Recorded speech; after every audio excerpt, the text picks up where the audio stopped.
Can it make me sound smart also? Like fill in some words and take some of the uhs out and the ums? And That would take a lot of work on my end afterwards, yeah. Well, I'd appreciate it if you do some of that work at least. What's the rating on your podcast? Like It's explicit, so you can swear as much as you want. Okay. I haven't heard a lot of that in your podcast yet. Oh, yeah. And it's not like I'm going to go out of my way to try to do that. No. I wonder if they're going to sneak out. Yeah, everyone drops some shits and some. I do one with my son, and it's called Really Dad, and it's about parenting your teenager and communicating with them. Oh. And there's got to be at least 50, 60 F-bombs in that podcast with my son. Because his only issue is he swears a lot. And what's his mom think of this? She listens to it. Yeah. Yeah. She's just happy to hear his voice because she lives out on the island with the other boys. So I'd like to tell you that my son doesn't hear that language from me, but that's not true. You know, there's one of the things we talk about in the podcast is, you know, this weird disconnect we have in parenting where we tell our kids, you can't do this, can't do this, can't do this. You know, you can't act like an adult, but you must be an adult. Mm-hmm. And then all of a sudden at 18, it's just like, okay, now figure it all out. It's your responsibility. When you never gave them that opportunity to learn it and mess up. Fair. So we talk a lot about how, you know, whether it's, you know, sex or drugs or, you know, alcohol, all those things that we as parents just say no to when they're going to do it anyway. Especially the more we say no, the more they're going to do it. Right. So you just have to tell your kids, okay, these are adult things. If you're going to do adult things, you need to act like an adult when you're doing it, and here's how you do it safely. And you explain it all, give them those opportunities, and just say, and if you're doing those adult things, you're responsible for the consequences and the results of that too. So if you fuck up doing this, you have to fix it. I'm not going to bail you out. Right. Yeah, I don't really advertise that one a whole lot just because of all the swearing. I think it's just been recorded though. What's that? You just recorded this conversation. I did. Yeah, I may or may not use it. The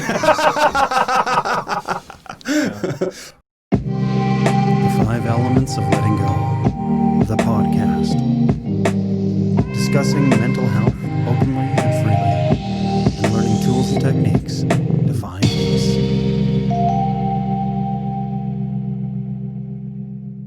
All right, everybody, welcome to the 5 Elements of Letting Go. I'm Dr. Jared McCollum. Today I have with me Andrew Gustafson, and he is the little Mr. Everything in this town.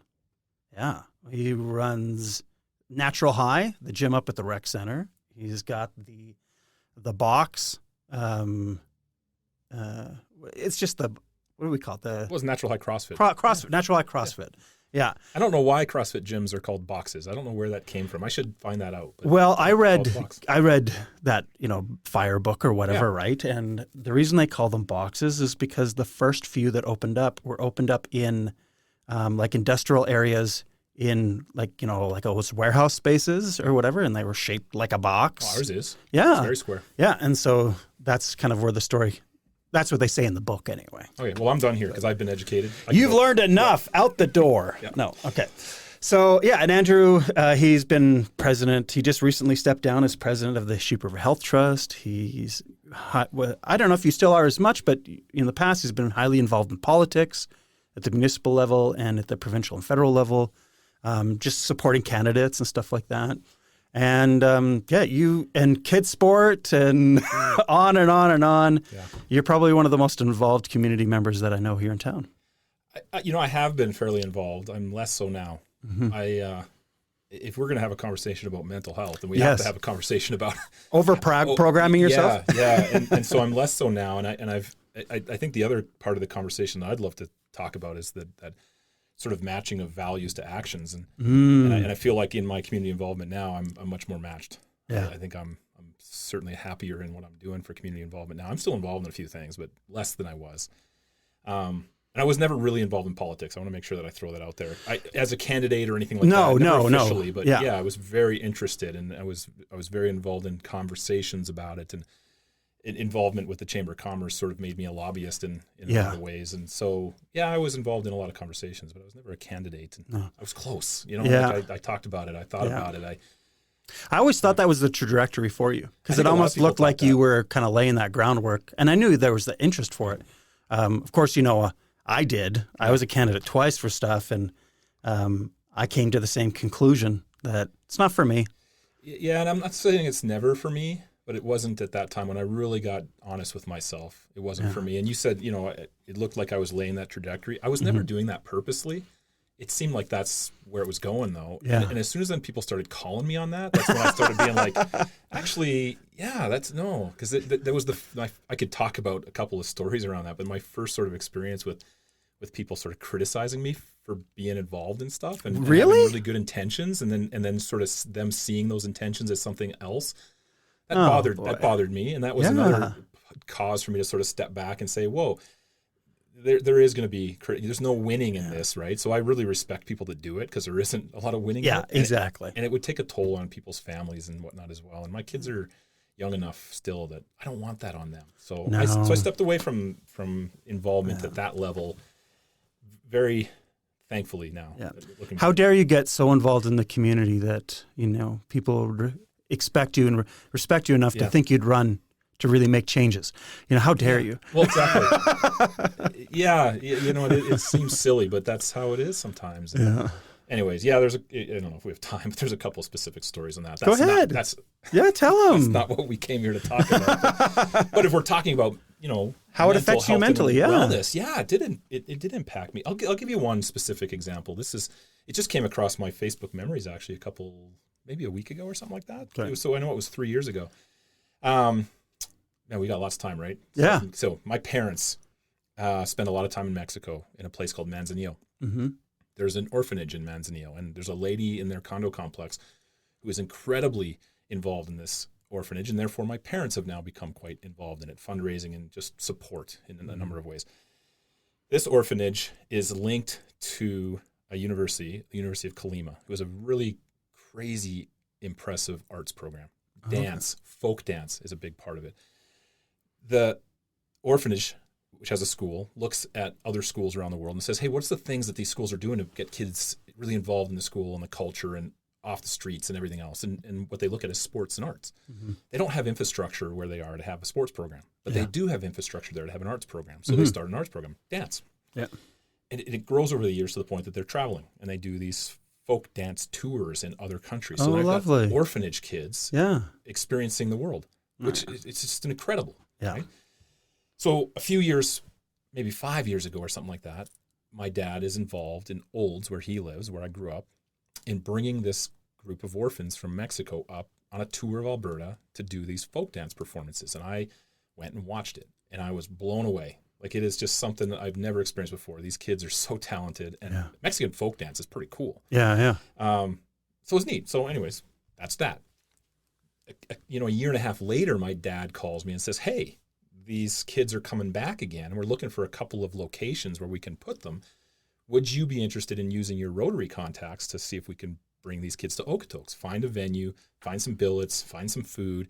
Not a terribly complicated thing to put together, but would you be interested in helping us do that? Yeah. Or at least put me in touch with the person that would do that. Yeah. I was like, no, I can do that. So I used I'm not anymore, but I was a member of the Rotary Club at that time. And so I used my Rotary connections. I said, hey guys, we want to do this. We got to do this. And we're going to use it as an opportunity to raise money for these kids, but also to bring them here and they can experience Okotoks and the mountains and our region, which is really worth seeing in my view. Yeah.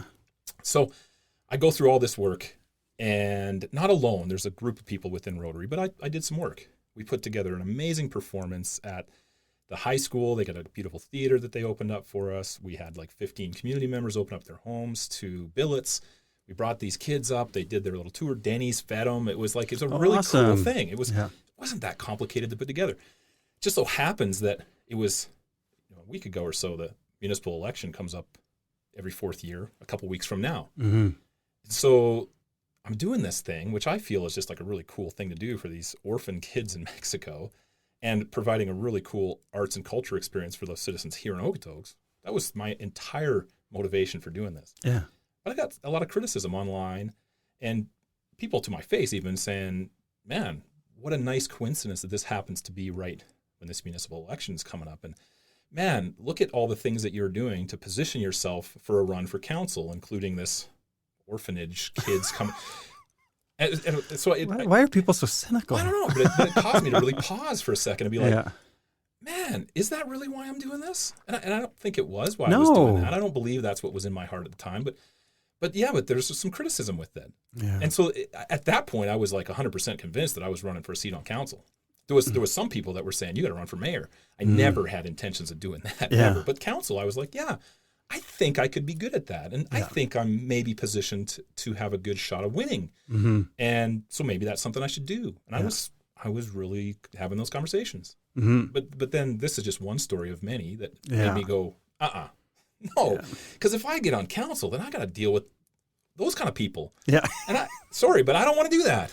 Yeah. Right? I just don't want to spend my time dealing with people that are looking through a really negative lens without any positive filter ever at all. And that's how some people are. And so now I'm saying some people and those people, and that's I don't those that make comments, and it's not a particular person, but those that are interpreting it in the wrong way, say things. Yeah.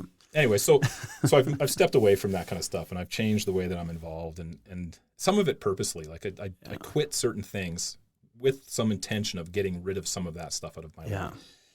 And I'm very pleased today that I'm obviously putting myself in a position where I'm snowing some people like yourself into thinking that I have some degree of mental wellness, and I can come in here. And if you had complete mental wellness, we'd have nothing to talk about. Oh yeah, okay, well, then good. I am your candidate then. lots to talk about. Yeah. Well, I know I felt the same way. Going through all of that, I learned too that I'm more of a one-on-one helper. I don't do well in organizations. We were on Sheep River Health Trust together, so I'm not good in situations like that. You're not giving yourself enough credit. I don't fit in well, and I don't play as well with others as I should. But so I was involved in quite a few things. When I first moved here to Okotoks, and I don't do those same things now. I try to focus more on using my skill set to benefit the community in different ways, but because it's hard, it's hard for anyone to kind of put themselves out there and then have those things. Like that's the thing, you get elected and all of a sudden half the people hate you. Yeah. For no reason other than you're pissing off half the population. Yeah. Yeah. And that's why I have a lot of respect for the people that put themselves in that position, because there's no winning. No. But the problem with that is it doesn't put the right people all the time in those positions, because really, really great people aren't going to put themselves out there and take that. Because it's not worth it. Right? It's not worth it. And so we lose some great minds and some great potential candidates. And I think that's really unfortunate for everybody. So if just a few people would shut up, we'd actually probably find the whole system would get better. Yeah. Yeah. I feel like you say you're a one-on-one guy. I think I've discovered that I'm a 1-on-12 guy. Yeah. Basketball coaching. There's 12 kids on a team. Yeah. Basketball boards, there's like roughly in the neighborhood of 12 people there. I'm really happy with 12 people. Yeah. My CrossFit gym, we max class sizes at 12. I'm like, 12. It seems to be my number. I like 12. Yeah. But that's how real connection and community happens in those smaller groups anyway. It's once you get above that number, it's super hard. Like when I teach my classes, I max them at 15 because I find when we get, over that number, there's not enough. And again, if you've read Malcolm Gladwell's tipping point, he even talks there about class sizes. 15 to 20 is like that max where kids can, because if there's too small, they're too intimidated to ask questions. Right. If it's too big, they get lost in the shuffle. Yeah. And you want that like middle little sweet spot where there's 18. Is that what Malcolm Gladwell said? Yeah, 18 or 20. Yeah. I read that too, and I shared that with my wife, who's a teacher and administrator in a school, and she's like, that'd be great if they give us the money. That'd be great, yeah, and double the classroom space and everything else. I mean, there's a lot of reasons why 18 doesn't work, but wouldn't that be nice? Yeah.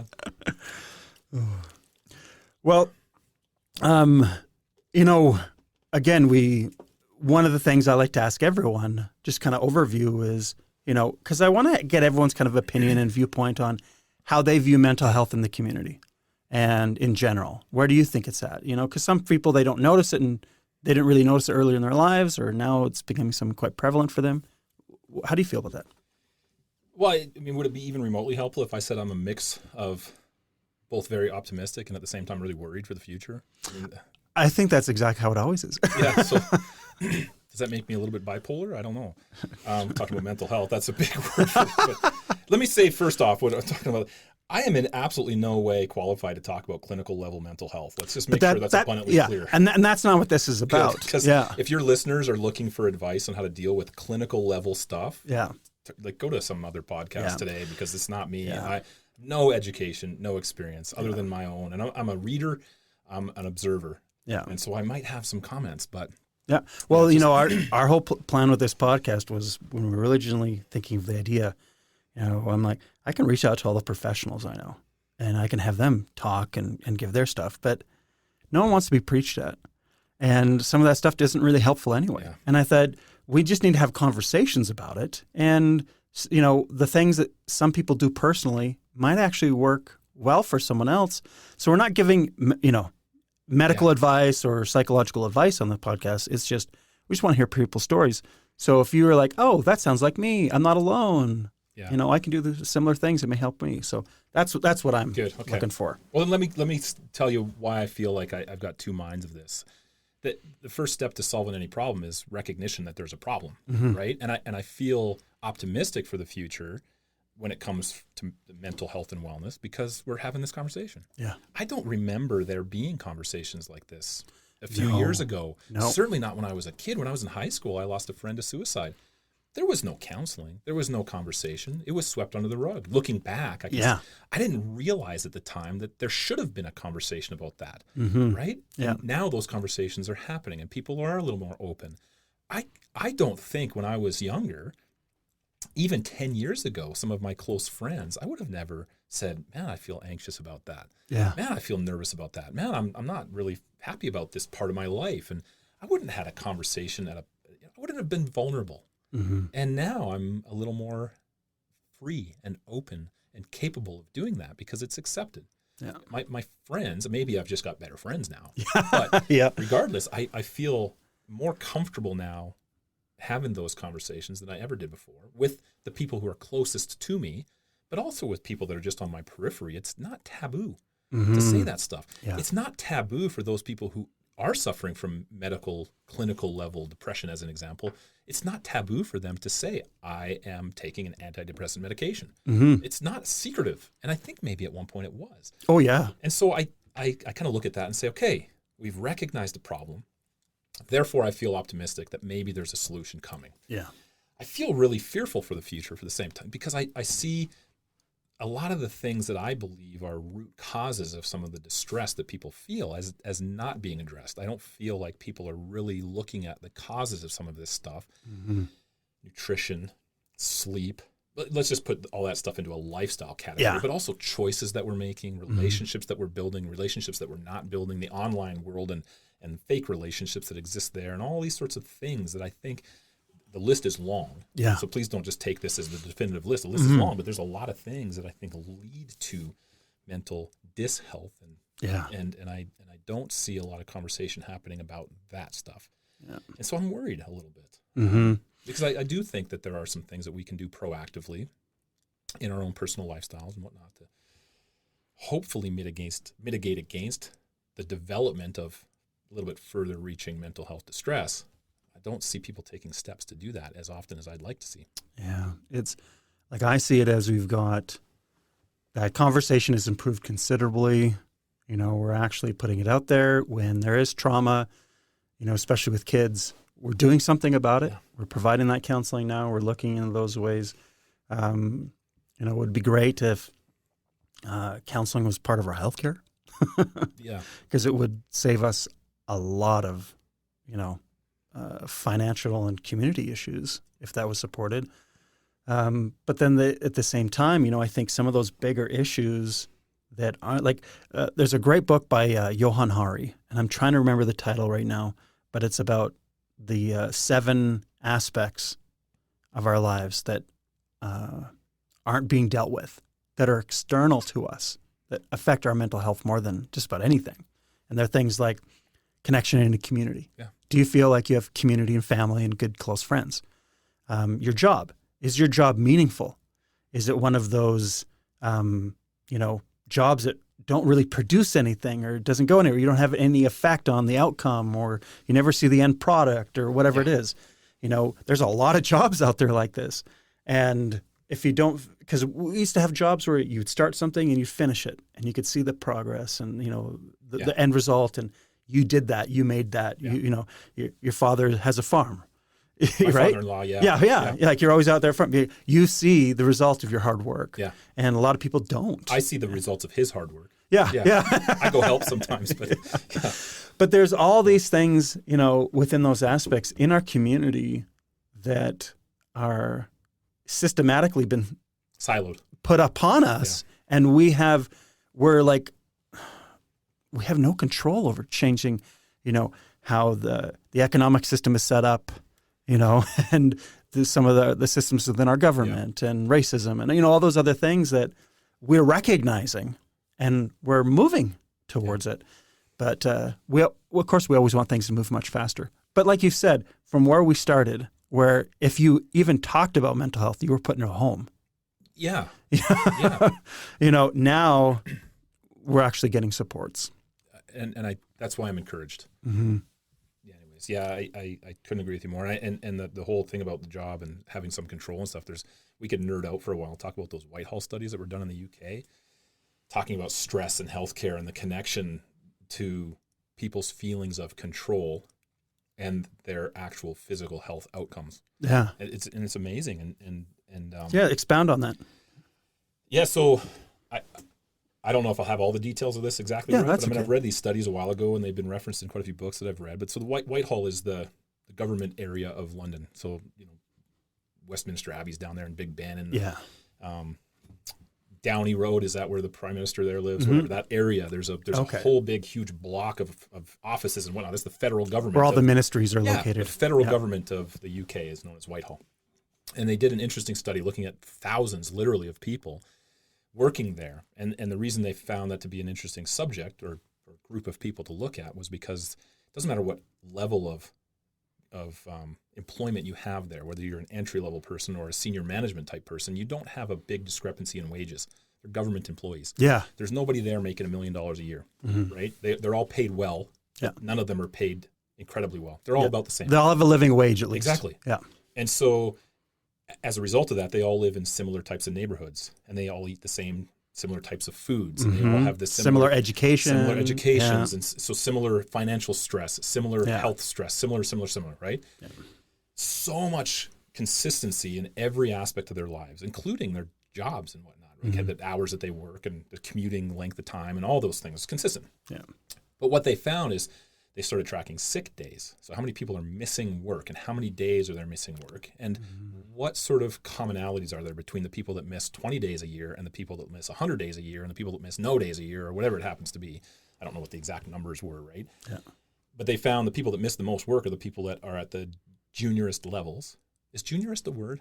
You know what I mean, though? Yeah, or the lowest levels. Lowest levels. Yeah. But with very little decision-making capability. Not yes. capability, but they're not empowered. Choice. They don't have the power, the freedom to make those choices. Exactly. Yeah. The people that have freedom to make decisions and imply those decisions have very little sick days. Mm-hmm. The people that are left to just pick up the pieces of those decisions have many, many, many sick days. Yeah.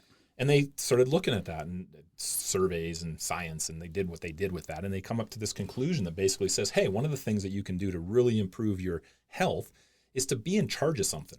Mm-hmm. Right. And maybe you're the junior person at Whitehall in the government of the UK and you have zero capacity to be in a position to make decisions there. You can't change that. We're all facing that in some avenue of our life. We don't have any capacity to make a decision here. We're just told this is the way it's going to be. Yeah. Right. But is there some other avenue of your life that you can get involved in? So when I talk to clients and people at presentations and whatever else now, and they're talking about stress, I say, hey, find something that you can be in charge of. Find something that you can take ownership of. Mm-hmm. Maybe you're the team manager for your kids' softball team. Maybe you're the bake sale coordinator for your church. Maybe you're whatever it happens to be. There's probably 7,000 ideas that exist in this community alone. Yeah. Go and inject yourself into something like that. Take ownership of that. And just that little bit of empowerment can offset the lack of empowerment you have in so many other areas of your life, and you'll see remarkable health outcomes, physical health outcomes that come from just that simple change in one area of your life. And so I found that to be a pretty powerful study, and they did that over many, many, many years, and many, many thousands of people they looked at, and that was sort of the conclusions that were drawn from it, and I found that to be really, really interesting. So I've just taken that in my own life as well, and I'm like, I need to make sure that I'm always in charge of something. And I have number of things in my life that I'm a leader of, and I'm really fortunate in that way. I need to make sure that I keep it that way. Yeah. So there's always at least something. Yeah. Right. So as I get older and maybe I get into retirement years, the way things are going now, maybe 50 years from now. Yes, exactly. I know I'll be working till I'm 85. What am I going to be in charge of when I'm 85? Yeah. Right? Because I need to make sure that I take ownership for some area of my life and have, just really important decisions that I can make that I can see that impact others as well. And I take some pride in that, and that transpires into better health. And so that's the White Health studies. And I loved when I was reading about that. I can't remember how many years ago it was, but I've repeated that many, many times over the years in presentations and stuff. And I always find that it's powerful. Yeah. Like, I've seen that even just in, with the employees at my clinic, and when I run, clubs with 15 personal trainers, like if they don't have some power and choice over the outcome or have some leeway so they can make decisions based off what they know about how we run things and how things are, so they can just make that decision without having to come and ask somebody. Yeah.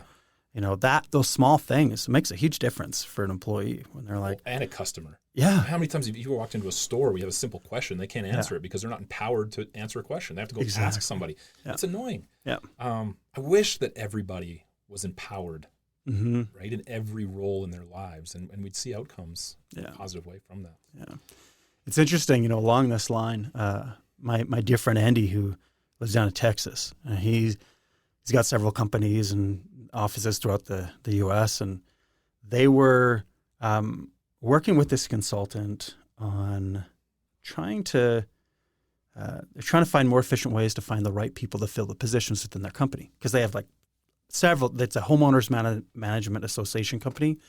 So they have people that are sales, people that are in the office, people that work out, within the communities. And then they have all these finance companies, lots of different things, and they wanted to see how they could improve it. And so they met with this one consultant, and there's this particular test that he uses with all the employees.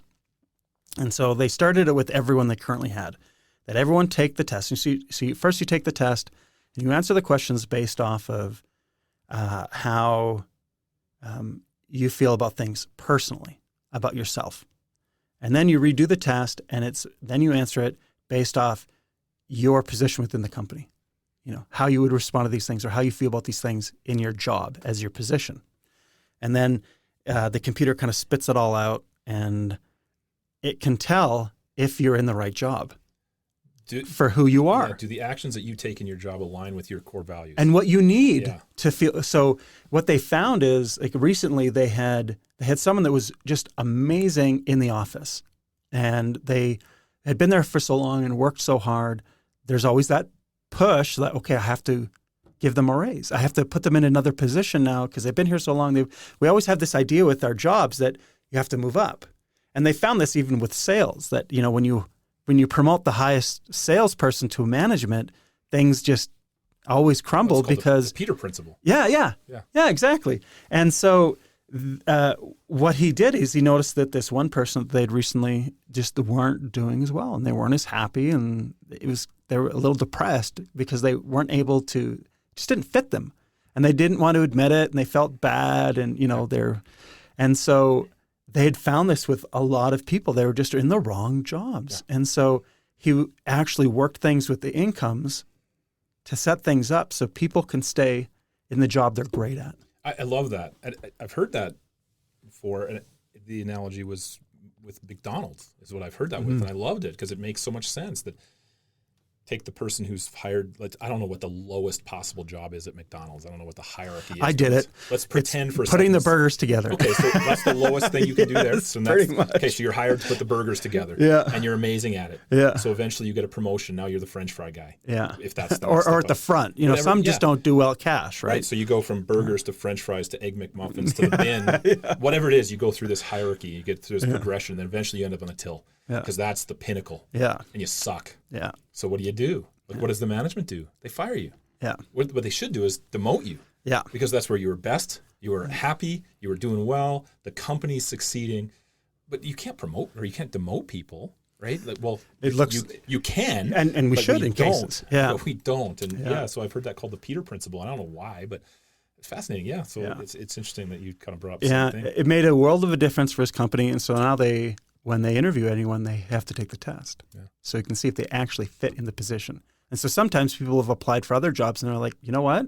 We want you, but you need to do this job because you're going to love this job. This is going to be perfect for you. And he's just blown away at how efficient and effective this is. Like he's won the top employer in San Antonio for like a decade now. And it's just because they pay them really well and they, put people where they're going to be happiest. And I think that's something that, because most employers, especially corporations, their main role, because the way they're set up is, dividends for the investors. Yeah. That's number one. Where before corporations, melded and become what they are today, the number one focus on any employer was my employees and then the community. Right. And it made, whether it's just through some, changes with the laws or whatever, we don't want to get rid of capitalism, but with a few more rules and some guidelines, they've done it in Germany and Sweden and Finland, where they give these little nudges and change a few things, and then corporations becomes a part of the solution rather than part of the problem. Well, I'll say when you talk about rules, I like the word change. I don't like the word more. Yeah, yeah. You said a few more rules. I'm like, well, you're going to put a few more rules and you got to take 10 out first. Exactly. No, and I totally agree with that because a lot of those rules actually make things worse. Yeah. If we, and I think that's where bog us down where the left and right, can agree. Yeah. We want less mess, less, rules and bureaucracy and all that because, if anything's going to be effective, you should be able to explain it really quickly. Nobody knows how to run my business better than me. Yeah. Maybe a few of my staff and my wife and my kids, but certainly not the bureaucrats. Yeah. And I think every business owner can agree on that. Yeah. And so, we talk about people being in the right position, and it sort of segues into one of the things that, so I talked to my wife that I'm coming on this podcast, and Jared's asked me to try to trick some people into thinking that I know something about mental wellness. And I said, so I asked her, what do you think on this subject? And she said, and I 100% agree with her.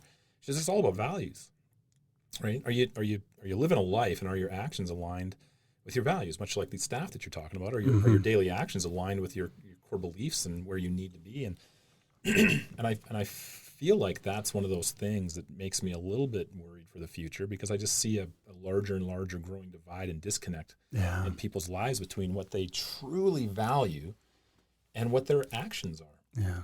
And I take it a step further, and I wonder if you really got deep down with people and peeled a few layers of the onion away, do people have the ability even to tell you what their core values are? Right? Do they really know what they stand for? And I think people need to get honest with that, number one. And then they got to just do an assessment of, okay, are my minutes per day actually aligning with this? And the way that I like to say, and I've said this to my kids before, is if you truly own a value, if this is something that's really a value for you, you shouldn't have to communicate that to anybody. They should know that about you by watching your actions. Yeah. And so a few years ago, it probably would have been fair for people to say, hey, Andrew values community involvement. And I did. That was at my root. That's something that I still value.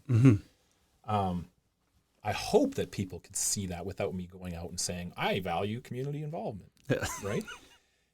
I value my family.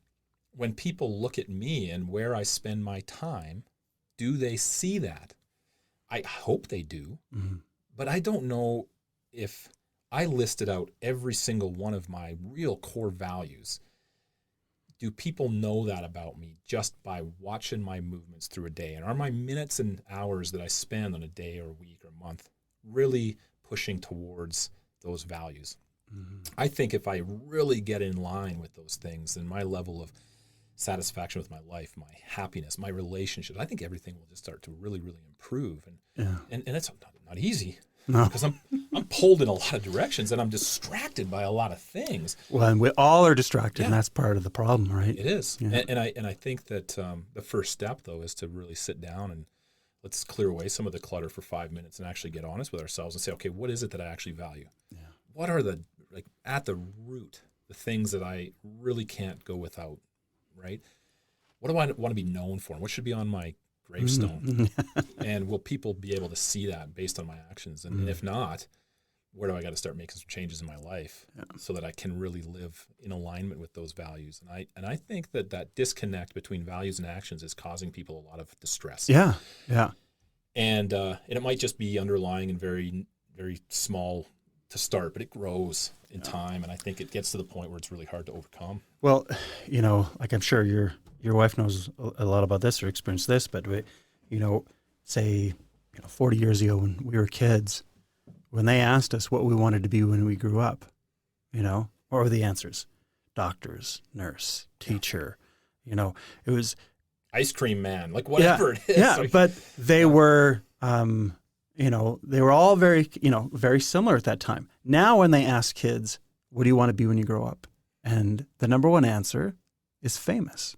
Right. YouTube stars. Yeah. So we've gone away from, where kids wanted to be in a helping profession and make a difference to now it's, those things aren't valued by our community as much. Now it's being famous, being known, making money, all of this.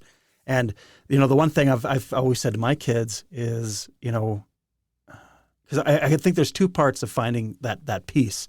One is, what are you passionate about? But I try not to use the word passion because that's hard to figure out what that is. Yeah. So I always say, what gives you energy? What when you're doing something, what's the thing that gives you so much energy, you could just do it all day long. Yeah. And you never stop. And you're always kind of thinking, and when you go and do it, it just gets you all excited. So that one, and then two, what's the problem you want to solve in the world? What's the thing you see out there that really irritates you or hurts you or just breaks your heart? Yeah. How can you meld those two things? Because if we could focus in on that and, I want to solve this problem. What do I have to do? Or the steps I can take to make a difference in that? Because then when you have control and you're making a difference and what that would do for our mental health. Man, you just said a ton of stuff that's really pretty powerful. and it kind of brings up I could just go on for an hour now. So we get coffee and I'll just blabbermouth here. That's okay. I love Robin Sharma. I like reading his stuff. You mentioned, kids, so it brought this to my mind. Mm-hmm. I don't know if he's a terribly religious guy, but he writes about this a little bit. I remember him writing this in a few different places where he says self-improvement is a hoax. Self-improvement is nonsense. Mm-hmm. He says we're made in the image and likeness of God, and therefore we're perfect. You can't improve on that. Yeah. You can't improve on something that's made in the image and likeness of God. Yeah. Even if you don't buy into that philosophy, I think people get on board with this idea. Okay? Yeah. So he says you can't do self-improvement. There's no such thing. What there is self-remembering. So take a second and put your ego aside and just remember what it was like when you were a kid, how free you were to laugh and have fun and be around your friends and how social you were and how carefree you were. And can we get to a point where we're just a little bit more like that? Yeah. Set the ego aside for a second and just be free. Yeah. Be yourself, right? Yeah. And so I really like what you're saying about just kids and how it's changing, but I really like that from Robin Sharma. Well, this focus, this constant focus on self-improvement just turns us into narcissists. Yeah. Where we think, okay, I can get everything I want if I make me better. Right. And so you put all this energy into you, and when you're thinking about yourself constantly and all these things, you can't help but become self-absorbed and narcissistic. Yeah. And so if you can just accept, I'm fine, I'm good, and then, okay, now how can I help others? And those are the people that really are helping and that really, they don't give a shit what anyone thinks. They're so totally confident in themselves and just, Because to get better doesn't mean change. It means get closer to the core of who you are. Yeah. I like that. Just strip away a few layers of the bullshit that you've built up around yourself, the facade that you've tried to develop over the years. And how do you be a better parent? Well, you play more, like with your kids, and you be more childlike with your kids, and you get into the head of your kids a little bit, and recognize where they're at and remember what it was like to be at that stage. And maybe then you can build some compassion and empathy and joy out of your relationship with your kids. And there's betterment in your parenting style. Well, how do you have better relationships with your friends? Well, you have a little more fun with them. You're a little more free to laugh. You're a little more free to tell a joke. You're just a little less guarded. You're just a little more vulnerable. Like there's just so many different ways that just being a little bit, I don't know, less arrogant. I don't know what the right, just put your adult self aside and be more like a kid, and it just improves everything. And we're just putting so much energy into ourselves and trying to fix us. That's freaking hard though. That it's hard. And because it doesn't work. No. But that energy then and that time, then you're stealing it from your true relationships and your children and your community. Yeah. And one of my teachers over the years is a guy named Dr. Clifford Oliver. I used to do a bunch of coursework with the Czech Institute in San Diego, Southern California. Mm-hmm. One of the instructors was Dr. Clifford Oliver. Brilliant guy. I just really loved every time he spoke. I was like, pins and needles. Like, what's the next thing he's going to say? But I remember clearly him saying once that we are all born into a 100-room mansion of possibility. But by the time we are in our 20s, we are what he calls wounded singers. We've been told you're not good enough. Your voice isn't good. You can't do this. You can't do that. You're not big enough for that. You're too small for that. You're whatever it happens to be. And by the time we're into our mid-20s, we're living in a ghetto bachelor suite of possibility. Like all the possibilities of our lives have been stripped away because everybody's told us we can't do it. Right? So you're saying get back to your passions. Like what's the things that really get you fired up? Well, it's in one of those rooms in that mansion somewhere that you had when you were born. Go into that room and find it again. Yeah. But how do you strip away all that negative thought and all that stuff that's been thrown at you all your life and really get back to it and have the bravery to go and say, you know what? No, this is what I'm passionate about. Maybe you don't monetize it. Maybe you don't have to make that your living. The trick. And that's people, the trick. People think, oh, man, I love singing, but I can't make a career out of singing. Well, then don't. Yes. Right? But go sing. Yeah. Right? Go find whatever it happens to be that gets you fired up. And it's just like the Whitehall thing. You don't have to be the leader of your company. You got to be the leader of the softball team or whatever it is. Find that thing. Same thing with your passions. Like, what is it that you really, really want to do? And just take some time to do it. And can that strip away some of the negative effects of all the other stuff in your life and give you some better health outcomes as associated? You know, so whatever, where in that 100-room mansion of possibility is your talent and your passion? Go find it.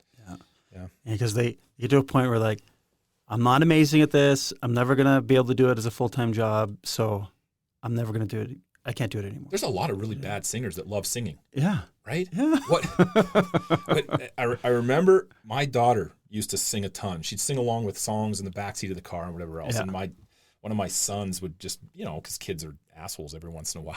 Yeah. Oh, stop it. You're terrible, right? I'm like, no. Right? Good for you. You never ever say that to somebody. Like, sing your heart out. Yeah. Right? Because it's something you're passionate about. Don't stifle someone's passion and energy for anything ever. And it's hard, though, because sometimes it's hard to listen to.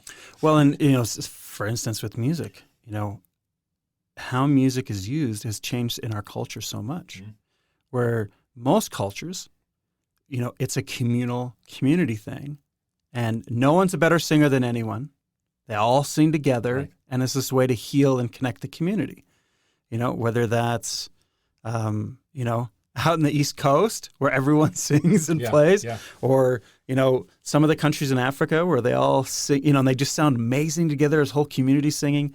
Like, we need to, it's such a uniting thing. And same with dancing. You don't have to be the best at this, but we as a community, all need to share those things together. Yeah. And I'm aware of that. And yet you won't ever hear me sing and you won't see me dance because I just am I'm too uptight. I don't know. It's on me. It's entirely on me. I don't like my singing voice and I feel really awkward dancing. And so I just don't like doing either of those things. So I'm saying this stuff knowing full well that I'm being a little bit hypocritical, but you know what? But you found your things. My passion isn't in that. It's not my thing. My wife loves dancing and we go to any place and she ends up in the band. Yeah. Right. That's like, she's so much fun that way. And it's pretty cool. Yeah.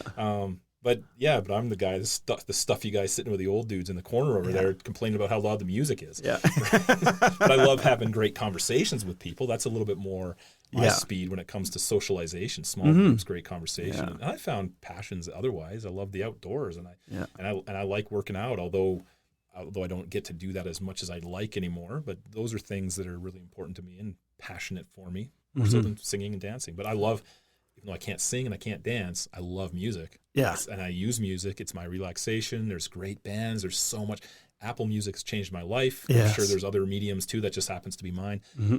But I just find so much cool stuff. And I found it's a great connection to my son now too, because I say he's got fantastic taste in music, but I say that because he's got the same taste that I do. Yeah. So we share music together, and I love driving and putting on music and finding new things to listen to. And that's good. Yeah, it's good for me. That's a good relaxation tool for me. It's just finding. You got to find the thing that works for you, and that's part of what we're doing here is to help give people ideas and things.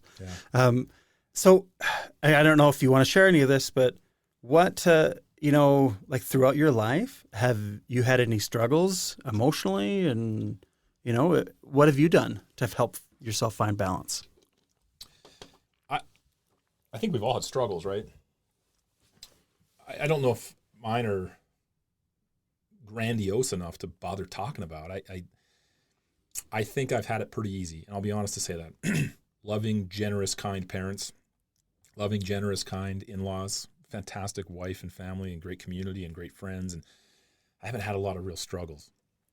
But that's not to say that I'm every single day happy-go-lucky, totally free and clear of all worry, right? Mm-hmm. There's financial stress that I deal with as a business owner. That's a thing. Mm-hmm. It's a big thing recently. Yeah. And I don't want to taint this and turn it into a COVID conversation. Yeah. I'm tired You're tired of COVID. I said that as soon as I walked in. I'm like, thank you for the invite to talk about something other than COVID-19. Yeah. But that's a thing. Then it's caused some distress in my life, right? My business, someone outside just as I was walking in, how's business? I'm like, well, it's the worst it's ever been, actually. Yeah. But it's recovering. It's doing its thing. Yeah. So, I mean, there's stress that exists there, but I'm not alone there. And I like knowing that I'm not alone there. But that point, to say that I'm not alone in this and it makes me feel better, again, we all know that because it's out there of what's going on. But at the same time, the more we can share these things that, I struggle and I have an anxiety about, taking care of over a dozen households that I employ and this is their sole income. Yeah. Like that is a heavy weight. And the more we share these conversations, the easier it is to realize, okay, I'm stressed, but everyone is every day. I get it. Yeah. I think about the Pope and the Dalai Lama frequently on this front. Exactly what you're saying. So I don't know if there's a list that exists anywhere of the holiest or most spiritual people on the planet. But I think if that list existed, likely the Pope and the Dalai Lama would be on the list. Yeah. Especially this Pope. He's a pretty impressive guy. I agree. 100%. Yeah. And that's coming from an atheist. So I really like him. I really like him. I kind of imagine, though, so Pope Francis wakes up in the morning and he looks in the mirror and brushes his teeth and combs his hair and whatever else. What does he see looking back at him? Does he see the Pope? Does he see the messenger from God? Does he see a guy that's got all his stuff figured out? Like he's got the world, right, by the horns, and he says, every decision you make is the right decision. Everything you do is the right thing to do. You are 100% dialed in. You have no worries. You've got it made. Or does he see Jorge Bergoglio, that's his birth name, looking back at him as a human being saying, man, I made a decision yesterday. I don't know if that was the right one. Yeah. Man, I got some stuff coming up today that I feel a little anxious about. Man, I'm nervous about that. Man, I don't know if this is the right speech to give. I don't know how I'm going to act when President Trump walks in today, who I'm going to meet. Like, man, I'm nervous about a lot of stuff. And man, I feel emotions. And man, I feel sad sometimes. And I feel happy sometimes. And man, I'm distressed about this thing that's happening over here in the world. I don't know what to do about it. And there's nobody around me that knows what to do about it. There's no right answer to that. It's hard. Yeah. Same thing with the Dalai Lama. I don't know what his birth name is, but when he looks in the mirror, what's looking back at him? The most spiritual guy on the planet or a human being that has real emotions? Yeah. I like to think, not because I hope this for them, I hope the Pope sees the Pope looking back and everything's all good in the world. And I hope the Dalai Lama sees the Dalai Lama looking back and all good in his world. But I don't think that's the case. No, I like to think a little bit that they're human and therefore they have human emotions. Yeah. And it gives me a little bit of comfort to think that, man, if he feels those things, self-doubt, worry, stress, anxiety, depression, all those things, maybe it's okay for me to feel those things a little bit too. Yeah. Because you know what? I'm human also. Yep. And if he's feeling it and I'm feeling it, maybe Dr. McCollum's feeling that a little bit too. And so if it's possible that we're both feeling some of those things, then maybe it's okay that we have a conversation about it.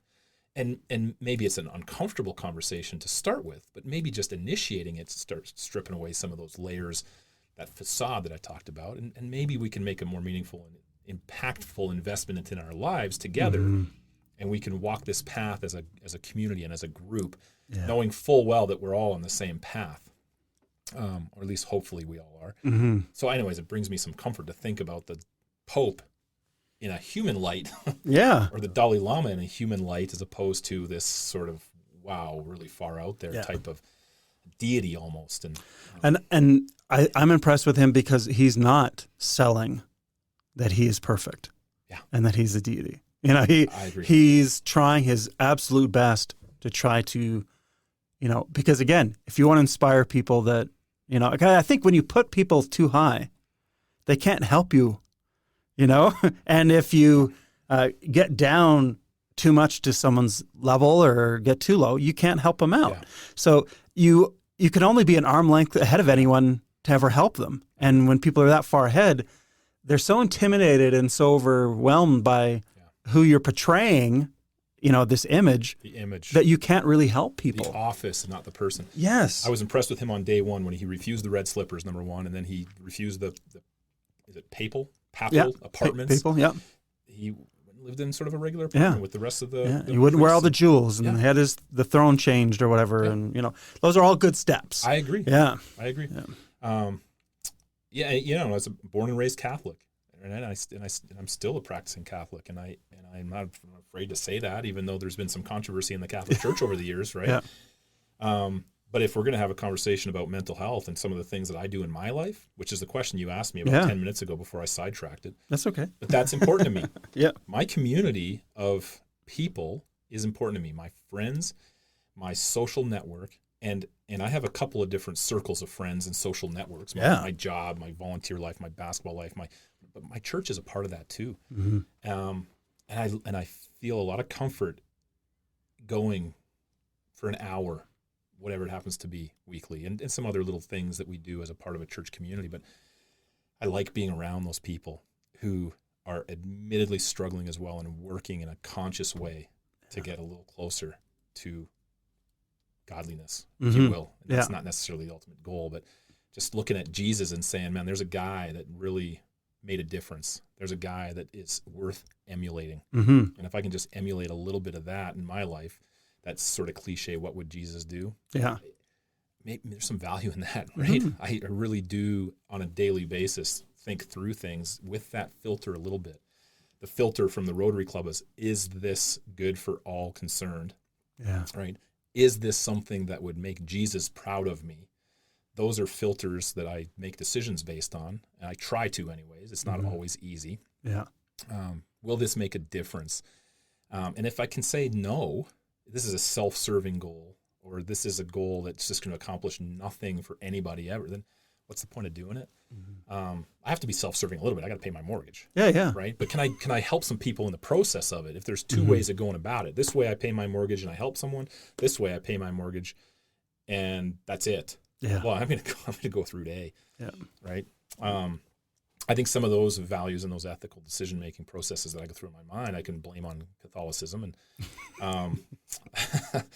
I've said this a few times too. I talk about Catholicism for a second. I don't want to sidebar and go into that too much, but there's been some controversy, right? And there's been a lot of people that leave the church. I think that I've seen stats that would suggest that the largest religious group on the planet is the Catholic. The second largest religious group on the planet is the non-practicing Catholic. Baptized but not practicing. And that number is growing largely. The practicing Catholic numbers are going down and the non-practicing is going up. We have this humongous, beautiful big church in Okotoks that's not full. Right? That's a problem. But regardless, that's not what we want to talk about. What I like to say is, man, regardless of the controversies, regardless of the poor decisions, regardless of the corruption or whatever it happens to be that's existed over the 2,000-year history of the church, I would not want to live in a world that does not contain the Roman Catholic Church, because the amount of good that's happening around the world, Catholic charities and Catholic people are making a difference. And so I'd be fearful of a world that doesn't have that element attached to it. So that's important to me. Yeah, we all need our community that shares our values, makes us feel safe. We've had I've had a few people on here that are gay, and having that community where they feel they're accepted and supported and loved has made a world of a difference. And when you don't feel you have that, the amount of like depression and fear and suicidal thoughts that come on. And, we're grateful, like Catholics are grateful to have such a huge community. No matter where you are, you're going to have that group that's going to accept you and support you and give you that. And, again, it's just our role as community members to provide that feeling of connection and support and love to everyone. And you know what? And that's why we've put that. Is it called a gay pride flag? Yeah. For part of my ignorance, but the little rainbow flag thing, right? Yeah. We've put that in our business now. Yeah. It took me a while to come to the rationale for doing that, though. I see the flags all over the place, and there was a while where I was like, I don't get this. I don't understand why that belongs next to the Canada flag, and the Alberta flag, and whatever else. And it took me a little bit of while. My sister-in-law actually helped me to realize this. She's like, all it is an indication that they're safe here. All it is just an opportunity for them to say, okay, there's a place where there might be some other people like me, and I can be a part of a community there, and that's a safe place for me to go. I'm like, it's as simple as that? She's like, it's as simple as that. That's all it is. Yeah. It doesn't stand for anything really more. I mean, maybe it does for some people, stand for more than that, but that's all it really needs to mean. And I'm like, well, that seems pretty simple. I'm going to put one up at our business then too, because if that's all it takes for someone to feel comfortable there, because I certainly don't want them to feel uncomfortable around me. Anybody. Talk about LGBTQ or anybody. I don't want them to feel uncomfortable in my space. And if doing something like that helps them to feel a little bit more comfortable and a little more connected to my community, then man, that seems like a pretty simple sacrifice for me to make. It's pretty crazy, right? Yeah, because that little flag on your doors as they enter, it tells those who aren't gay that we support and will protect these people in our space. Yeah. So you can't harass them, or you'll be asked to leave. Yeah. It says that. It also says to that person that you're safe, you're welcome here, and you're going to be able to have your workout, and we'll have your back. Yeah. That's huge. Like there's, have you heard of Skipping Stones, the organization? It's here in the foothills in Calgary, and it's for transgendered kids, and it's an organization to assist families and youth through the transition. And, what are the supports, and who's helping you, and who helps you to know what to do next, and where to go with all that. They have a program right now where there's the transgendered flag, and it's a sticker from Skipping Stones.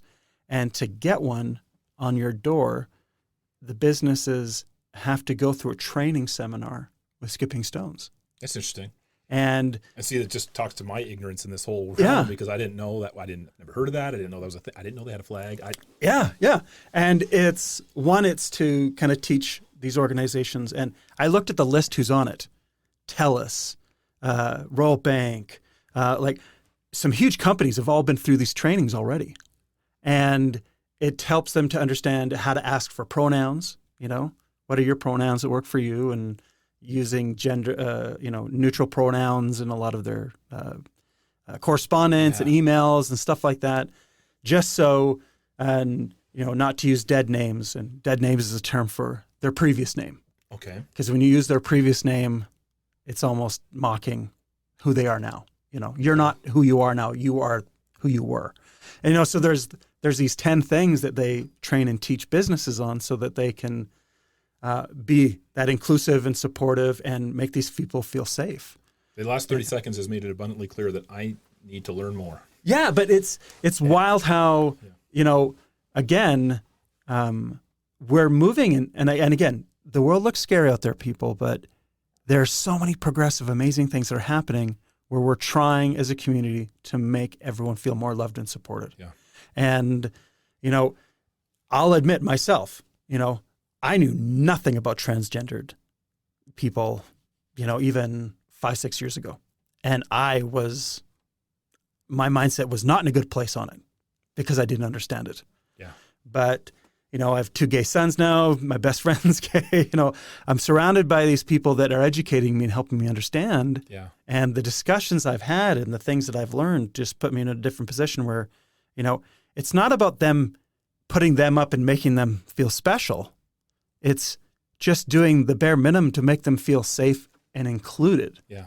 And that's where I'm at with it. Yeah. I'm ignorant as hell. Yeah. In so many ways. I got to learn more, but I'm certainly at the level where I'm certainly feel like I'm not a bigot towards anybody. And I'd like to think that I'm taking the right steps anyways. So that training sounds interesting to me. Yeah. And for all of us, it's just that way of educating and learning and how to support. Just like, I didn't know much about Catholicism, when I was younger, growing up Mormon, right. And then being out on a mission and running into, Catholic people and, the discussions we would have, I had to learn how to understand and respect their beliefs so that we could actually converse and not fight, and it's like that with everyone's little, social group to better understand it and support them. One of the people I would consider one of my best friends and is a Mormon fellow. And man, we have great conversations. My wife and I hang out with him and his wife and their family, our kids get along. We have great time with them. Yeah. With mutual understanding and appreciation for each other's beliefs. And and it doesn't monopolize our conversation. Certainly it's not all about that, but it comes up and it's fun. It's actually really fun to be able to learn a little bit from each other about this. But it's just that, that key thing is just the more we can support and understand one another and learn about each other, we're actually helping each other's mental health. No question. Just by learning and asking questions and having those discussions. Yeah. Because if you have someone you can talk to, you don't feel alone. Yeah. You don't feel scared. Yeah. We've gone over an hour, but just I have one more question for you. I got a story to tell you on that other one too, but ask me. Okay. Yeah. Well, you go ahead with that question, that story, and then I'll... Just what you were just saying there. My son, grade 10, he's taking social studies he's taking right now, and he was in the car with my wife and I just the other day, and he was saying, hey, the conversation in social studies class today was just about, like, what do you think are the world's most pressing issues? What are the most important things that need to be resolved in the world today? Yeah. And I was like, well, I don't know. What was the conversation like for you guys? Like, what were you talking about? He said, well, everybody's talking about things like global warming and the economy and Black Lives Matter and like the things that are in the forefront of the news. Yeah. And I said, okay, none of those are wrong. None of those answers are bad answers, but that's not how I would answer that question. And he says, well, how would you answer that question? And I said, to me, the most pressing issue in the world today is tolerance, acceptance, compassion, forgiveness. I feel like a lot of that other stuff can be resolved if we start talking with a little bit more compassion and tolerance, and let's walk a mile in each other's shoes a little bit. Yeah, I think part of it is people have allowed their beliefs to define who they are, rather than realizing that we're all people, we all have our weaknesses, we're all struggling, but we just have different beliefs on things that make us a part of a community or feel, comfortable. And, the fact that people are letting, oh, well, you vote that way or you do this, you're a bad person. Yeah. Like the overlap in the center, especially in the U.S., and it's just affecting us all, right? The the Republicans and Democrats used to overlap kind of like an M. Yeah. Well, now they're two mountains on, the opposite ends of the graph. And we're allowing, like, Canada's always been really good with kind of being fairly central, and we would flip from liberal to conservative, like every other election. Yeah. And I like that. I don't support either party, but I like the idea of us, flipping sides, gets us to think about each one and kind of keeping us fairly balanced. If we get too extreme, then we can't listen and learn from each other anymore. Oh. And we can't find that middle path to Are we listening benefit. And learning in our world today? We are not. Yeah, not very, very little. Well, that's what I was trying to get across to Josiah, my son, when I said that to him. Like, go back and tell your teacher that that's your dad's perspective on the most pressing issue and see what she says to that.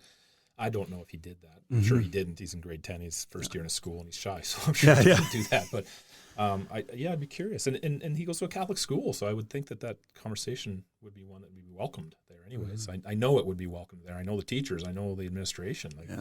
But it's like, what sells? What's popular? What's the big thing? And we look at the big, we're very easily distracted by big, shiny, loud things as a people. Yeah. But that message of, how do we communicate better? How do we meet in the middle? Yeah. How do we heal this divide? That should be the forefront of our politicians and our religious leaders and everyone. Because, you think about it, look at our government. What is, we have the government and then opposition. Yeah. Like, what a terrible term for those that are trying to help make our community better. I haven't ever opposition. Thought of it, yeah, that's a bad word for it. Like all our terms. And what's the most important position in the government for a party other than the prime minister? The party whip. Right.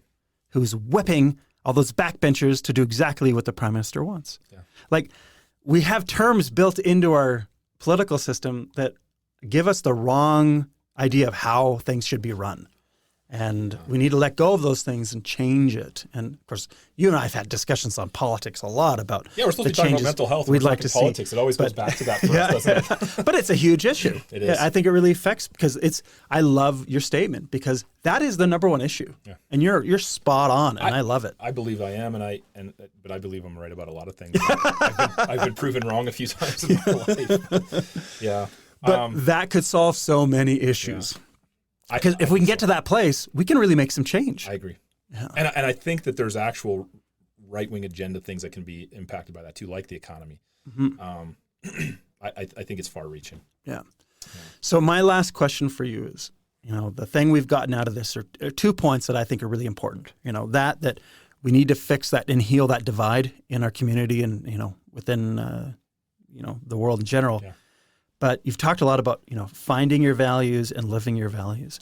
So what advice would you give? What kind of direction or ideas have you used to find out what your values are and to get there, to make that list so people can start making decisions based off those values?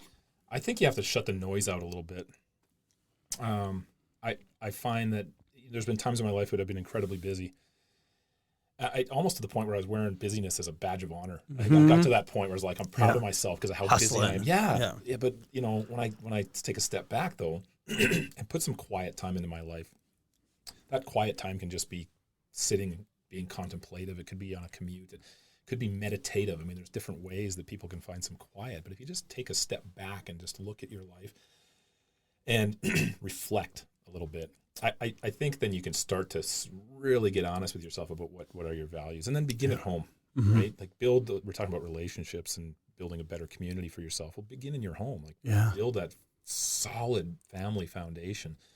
Even if you're a single person, there's maybe an extended family, or maybe your family is just your core group of friends, but whatever it is, that your closest people, work on that. Make those people so they know that they're so important to you. Then reach out and make some connections, build those sort of friendships in that way. I got a text message the other morning from a guy he's an acquaintance.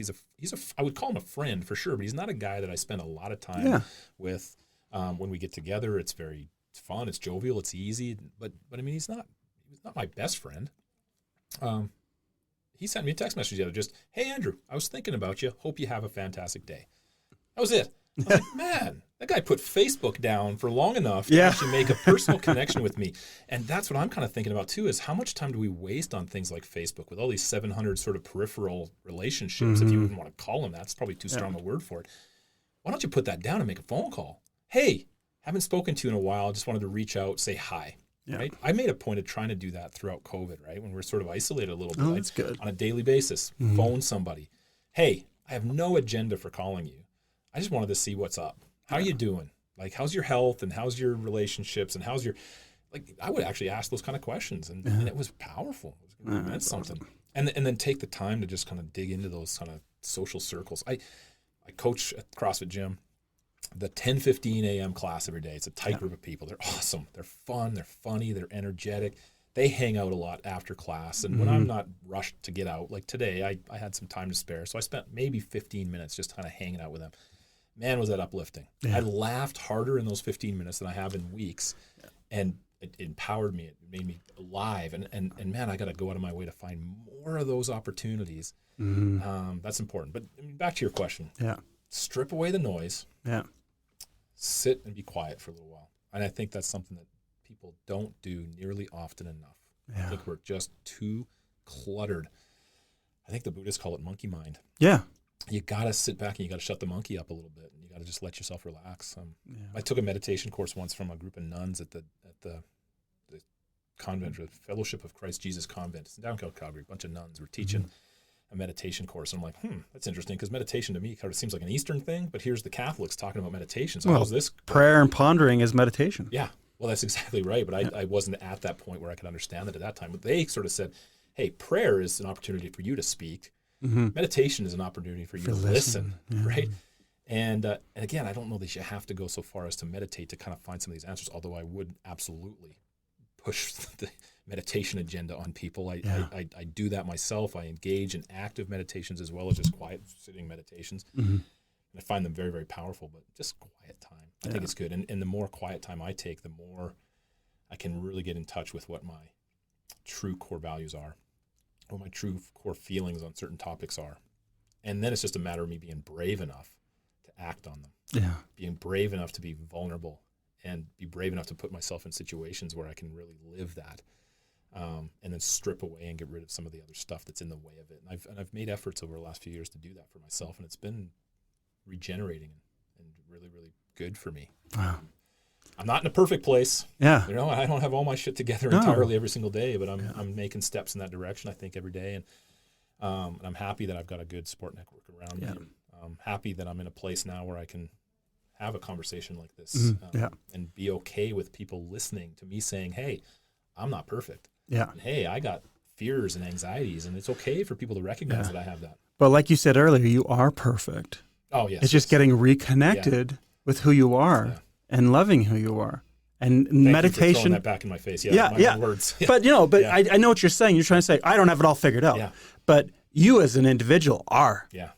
You're all there. It's there. You're perfect. Now it's just letting go of that noise so you can reconnect with who you are, where you're at, and what's really important. Yeah. Because I think the noise out there, it wants to just distract us, wants us focused on their stuff, and always on a screen, in what's new, what's fascinating, rather than just being with ourselves and reconnecting with what's really important. And get to the point where I'm capable of laughing, no matter who's in the room.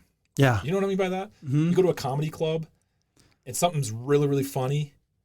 I don't go to comedy clubs often, just an example, on TV or on the radio or whatever. I've been to a couple comedy clubs, but it's really friggin' funny, but you're nervous to laugh at it because you're not sure what the guy next to you is going to think of you because you found that funny. Yeah. What does it say about me that I found that funny? And I'm nervous about what that guy thinks about me if I think, you know what I mean? Like, no, strip that away. If it's funny, laugh at it. Yeah. Get comfortable with yourself to the point that you're willing to laugh at what you think is funny and not worry about what anybody else thinks, right? Or even cry at that show because it's really got you and everyone's around, or whatever. Just being okay with your emotions. Yeah. And again, thing we always talk about in the course is that emotions are not bad.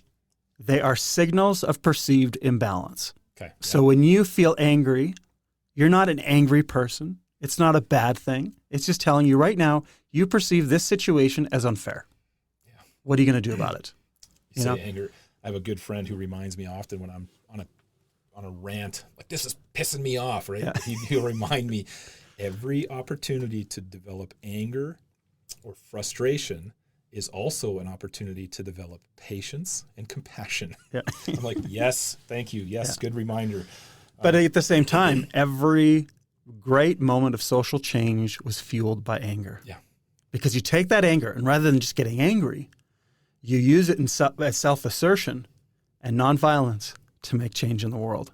And so when you're frustrated about what's happening in the world and what's happening out there, you have a choice. You can sit there and get bitter and angry, or you can hold it all inside and make yourself sick, or you can be like, what can I do to use this energy to make change in my community. I appreciate that you threw the word nonviolence. That's 2 words, maybe. Nonviolence yeah. into that sentence. I appreciate that.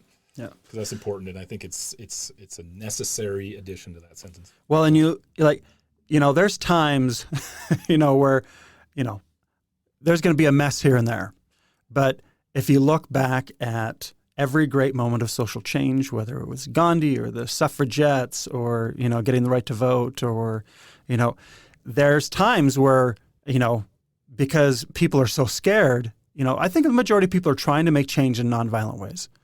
And then, people don't like it and they make it violent. But that is our focus, because I'm thinking more in our relationships, in our communities, dealing with people. We always want to throw up this barrier to protect ourselves, and we get really angry because we feel their questioning of our beliefs or our viewpoint is somehow hurting us, that they're judging us in some way. But we're not. We're critiquing ideas, not people. Right. And we have to get to that point to make that connection. Yeah. With others. Yeah. But this has been an awesome discussion. Fun for me, man. I really appreciate it. Change from my daily routine. And I appreciate that. Yeah. No, we'll have to follow up in a while here and see how you're doing. And because there's lots more we could talk about. I think we can maybe go for another hour. Yeah. Pretty easily. Yeah. Awesome. It's never been hard before. So. Yeah. Well, thank you for your time. Thank you, everyone, for listening. I'll put in some information here on, if you ever want to hang out with Andrew at 10:15 in the morning at the CrossFit gym, you can always join. I did it for like a year and a half, but I learned a very good lesson for myself. I'm way too competitive to do CrossFit, and I just hurt myself all the time. So when I get my knee all healed up, maybe it's something I'll try again. One of the rules that's written right on the wall is you got to leave your ego at the door. Yeah. And that's really hard for some people. It's not, I get it. People get competitive. I do the same. Yeah. I'd watch Jacinta kick my ass every day, and I'm trying to keep up with Jacinta, and that's a bad idea because she is one badass woman. She's a beast. Yeah. All right. Thank you, everyone, for listening. Thank you, Andrew. Thank you. And, we really appreciate you in this community and all they do, because I know what you do is for the right reasons. Wow. Thank you for that. Appreciate it. All right. Thank you. Take care. Well, it was so wonderful sitting down with Andrew Gustafson. What an amazing fellow. Him and I've had some really interesting discussions over the years, and I'm always so impressed with him and his approach to life. He's a very balanced and very open to learn and to understand other people's perspectives. And he's not a very judgmental man. He, even though your beliefs are very different and your approach to life may be differently, he only cares if you're a good person or not. And I greatly respect Andrew for that. And that's why I always enjoy the time we spend together. I think he's a very powerful member of our community, and we are so grateful to have him and all he's done for our community and will continue to do, because he is one of those people who really do believe to have a strong community, we need to be connected and we need to support one another. So I thank him for his time and for just enlightening us on, how he sees the world and what's happening around us. And, although he may not have very global mental health concerns, he is very much like a lot of people out there that just have regular anxieties and stresses in the world, and how he chooses to approach them and work through them is very inspiring, and I appreciate his time. As we've gone through this now, this is our 13th podcast, and just interviewing some of the people I respect and love in this community, and it really shows you how special Okotoks is in the surrounding foothills. These incredible people who